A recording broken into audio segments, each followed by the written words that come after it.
नमस्कार। मैं कमलेश कबीर आपका एक बार फिर स्वागत करता हूं इस नए एपिसोड में। सबसे पहले अंग्रेजी नववर्ष की सभी को शुभकामनाएं और साथ में माफ़ी भी चाहूँगा क्योंकि पिछले कुछ दिनों से स्वास्थ्य खराब होने के कारण से मैं आप लोगों के साथ बातचीत भी नहीं कर पाया। आज मैंने कोशिश की कि नए साल पे या जनवरी महीने के पहली तारीख को क्यों नहीं एक वीडियो जो है वो मैं ज़रूर बनाऊँ। तो आज के इस एपिसोड में हम बात करेंगे 2025 की राजनीतिक तौर पे अगर हम देखें तो 2025 महत्वपूर्ण क्यों है, तो उसके लिए हम बात करने वाले हैं दिल्ली के विधानसभा चुनाव की। क्योंकि इस साल दो राज्यों में, एक दिल्ली में और दूसरे हैं बिहार, ये दो बड़े चुनाव जो है वो होने वाले। अब दिल्ली देश की राजधानी है और लगातार अरविंद केजरीवाल सत्ता में काबिज थे, लेकिन इस वक्त अरविंद केजरीवाल की जो स्थिति है वो चाहे वो मानसिक तौर से हो या फिर राजनीतिक तौर से, दोनों तरीके से अगर हम देखें तो दोनों ही तरीके से हिली हुई लग रही है। और जब हम ये कहते हैं कि ऐसा क्यों, तो आपने देखा होगा अचानक से आम आदमी पार्टी जो है उसने अपना स्टैंड भारतीय जनता पार्टी से थोड़ा कम करके कांग्रेस पार्टी की तरफ बढ़ा दिया।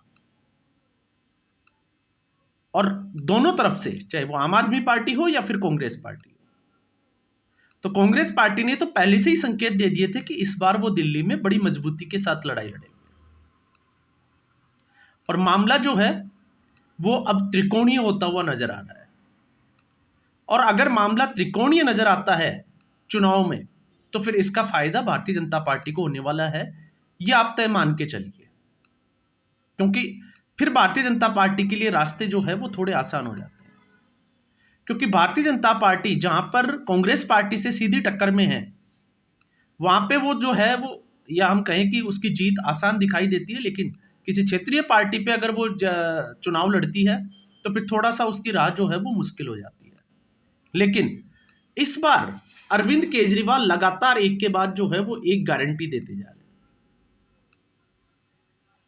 और जैसे ही वो गारंटी देते हैं वो गारंटियों पे एक्सपोज भी होते जा रहे हैं, चाहे वो फिर महिलाओं के जो 1,000 रुपए के बजाय 2,100 रुपए की रजिस्ट्रेशन की योजना हो, या फिर अभी आपने देखा होगा पुजारियों और ग्रंथियों के लिए उन्होंने 18,000 रुपए प्रतिमाह सैलरी का जो है वो वादा किया है। और यह वही केजरीवाल है जो लॉकडाउन से पहले तक जब दिल्ली के शिक्षा मॉडल की बात करता था, तब अरविंद केजरीवाल कहता था कि आपके बच्चों को बेहतरीन शिक्षा चाहिए या मंदिर चाहिए। अगर मंदिर चाहिए तो वो वहां पे पुजारी बन जाएंगे। ये अरविंद केजरीवाल का खुद का स्टेटमेंट है।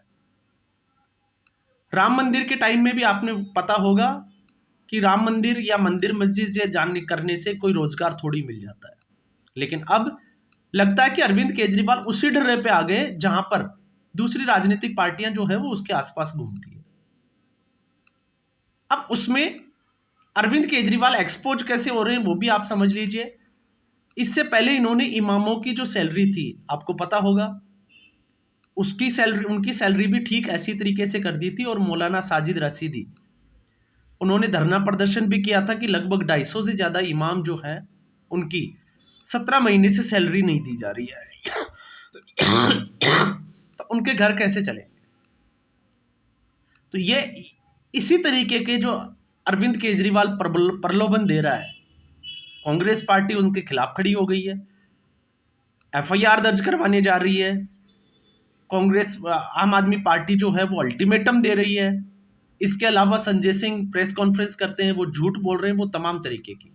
लेकिन इस बीच आखिर आम आदमी पार्टी और कांग्रेस पार्टी के बीच इस टकराव की बड़ी वजह क्या है, तो उसको अगर हम देखेंगे तो उसकी सबसे बड़ी वजह है इस बार मुस्लिम वोटर जो है वो किस तरफ जा रहा है। क्योंकि दिल्ली में लगभग 13% जो है वो मुस्लिम वोटर्स की आबादी है। और 13% में 11 सीटें जो है, 70 में से 11 सीटें मुस्लिम बाहुल्य क्षेत्रों में आती है। और जब हम इन मुस्लिम बाहुल्य क्षेत्रों की बात करते हैं तो आपको पता होगा आम आदमी पार्टी, कांग्रेस पार्टी क्योंकि भारतीय जनता पार्टी को मैं इसमें काउंट नहीं करता, क्योंकि जिन आंकड़ों पे हम नजर डालेंगे वो आंकड़े इस ओर बिल्कुल इशारा करेंगे कि मुस्लिम वोटर्स जो है वो उसी पार्टी को जाएगा जो भारतीय जनता पार्टी को हराने की हिम्मत रखता हो। बात करते हैं हम AIMIM, जो एक मुस्लिम पार्टी है। और आपको पता होगा 2020 के दिल्ली दंगों के आरोपी ताहिर हुसैन, जो आम आदमी पार्टी के पार्षद हुआ करते थे, इस बार AIMIM ने उन्होंने टिकट भी दे दिया है मुस्तफाबाद से, और लगभग जो है वो 10 सीटों पर अपने चुनावी जो कैंडिडेट है वो मैदान में उतारेगी। तो ऐसी स्थिति में ये मामला जो है वो और रोचक हो जाता है। और क्यों रोचक हो जाता है? क्योंकि 2013 से ही अगर हम नजर डालें, 2013 में जब पहली बार आम आदमी पार्टी ने चुनाव लड़ा था, तो उस वक्त इन 11 जो मुस्लिम बाहुल्य सीटों की हम बात कर रहे हैं, उसमें लगभग 6 सीटों के ऊपर कांग्रेस पार्टी को जीत हासिल हुई थी। सरकार 49 दिन चली थी, क्योंकि कांग्रेस पार्टी ने समर्थन दिया था। खामियाजा भुगतना पड़ा, मध्यावधि चुनावों में गए, दोबारा चुनाव हुए, और 2015 में जब सरकार बनी तो कांग्रेस पार्टी का सूफड़ा साफ हो गया, और 11 में से 9 सीटों के ऊपर जो है वो आम आदमी पार्टी को जीत हासिल हुई। और फिर यही ट्रेंड किया 2020 में कॉन्टिन्यूअसली। तो 2015 और 2020 इन दोनों चुनावों को अगर आप उठा के देखोगे तो मुस्लिम वोटर जो है वो एक तरफा वोट किया आम आदमी पार्टी को, लेकिन इस बार स्थितियां जो है वो आम आदमी पार्टी को लग रहा है कि विपरीत है। और अगर स्थिति जो है वो विपरीत होती है, विपरीत क्यों होती है? क्योंकि कांग्रेस पार्टी इस वक्त पूरा एडी से चोटी तक का जोर लगा रही है कि किसी भी तरीके से उसका परंपरागत जो वोटर है वो वोटर उसको वापस उसकी तरफ देखना स्टार्ट करे। और अगर ऐसा हो जाता है तो फिर वो आम आदमी पार्टी के हाथ से निकल जाएगा। और फिर इस त्रिकोणीय मुकाबले में, क्योंकि कांग्रेस पार्टी की स्थिति ये हो गई कि इनमें से ज्यादातर जो सीटें थी 2020 में, तो कांग्रेस पार्टी तीसरे नंबर पे गई थी। और जब हम मार्जिन की बात करते हैं मुस्लिम बाहुल्य सीटों की, तो आपको पता होगा, चाहे वो बाबरपुर की हो, मटिया महल हो, सलीमपुर हो, सीमापुरी हो, इस तरीके की जो सीटें हैं, चांदनी चौक की सीट उठा के आप देख लीजिए, तो लगभग आम आदमी पार्टी का और भारतीय जनता पार्टी का जो जीत हार का जो मार्जिन है वो लगभग 20% है। तो इससे भी आपको थोड़ा सा जो है वो समझने में आसानी हो जाएगी कि मुस्लिम बाहुल्य सीटों पे भारतीय जनता पार्टी की कमजोर कड़ी क्या है और आम आदमी पार्टी इतनी मजबूत क्यों हुआ करती थी। लेकिन अगर कांग्रेस पार्टी मजबूती से लड़ती है, क्योंकि आम आदमी पार्टी ने सभी सीटों के ऊपर अपने प्रत्याशी जो है वो लगभग फाइनल कर दिए, और अभी तक जो है वो अगर आप देखोगे तो 5 मुस्लिम प्रत्याशियों को टिकट दिया गया है। और इस वक्त MLA की अगर विधायकों की संख्या देखें तो वो मुसलमानों की तो वो भी 5 ही है, और पांचों के पांचों आम आदमी पार्टी से है। अब स्थिति जो है वो कांग्रेस पार्टी के पाले में है, और कांग्रेस पार्टी क्योंकि 47 सीटों पे कांग्रेस पार्टी ने अपने कैंडिडेट फाइनल कर दिए, भारतीय जनता पार्टी ने ऐसा कुछ किया नहीं। और कांग्रेस पार्टी ये तय मान के चल रही है कि लगभग जो है वो जितनी प्रतिशत आबादी जो मुसलमानों की, मुस्लिम वोटरों की है, लगभग उतने प्रतिशत जो सीटें हैं वो मुसलमान कैंडिडेट को देगी। तो ऐसी स्थिति में AIMIM, कांग्रेस और आम आदमी पार्टी त्रिकोणीय मुकाबले में फंस जाती है मुस्लिम वोटर्स के साथ में। तो भारतीय जनता पार्टी की जो है वो फिर नजर रहती है हिंदू वोटर पे। इसलिए आपने देखा होगा कि अरविंद केजरीवाल और उसकी पार्टी के बड़े नेता जो है वो बड़े झल्लाए हुए हैं, क्योंकि उनको लग रहा है कि कांग्रेस पार्टी को इतनी मजबूती के साथ चुनाव नहीं लड़ना चाहिए। और आप विडंबना देखिए, उस पार्टी के लिए जो इस लोकतंत्र की, या हम बात करें कि भारतीय संविधान की या भारत की सबसे पुरानी पार्टी है कांग्रेस पार्टी, वो पार्टी अगर अरविंद केजरीवाल के सामने और मनीष सिसोदिया के सामने जो आपको पता होगा पटपड़गंज से तो वो हट गए, अब वो चले गए जंगपुरा की सीट पर चुनाव लड़ने।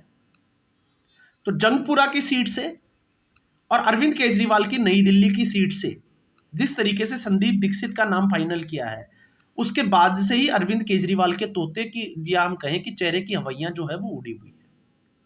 क्योंकि इसकी पूरी प्रबल संभावनाएं हैं, अगर कांग्रेस अच्छी तैयारी के साथ में बिना किसी गड़बड़ के इस चुनाव में अगर चुनावी मैदान में उतरती है तो अरविंद केजरीवाल और मनीष सिसोदिया दोनों अपने कोटे की जो सीट है वो दोनों सीटें हार सकते हैं, इसकी पूरी संभावना है।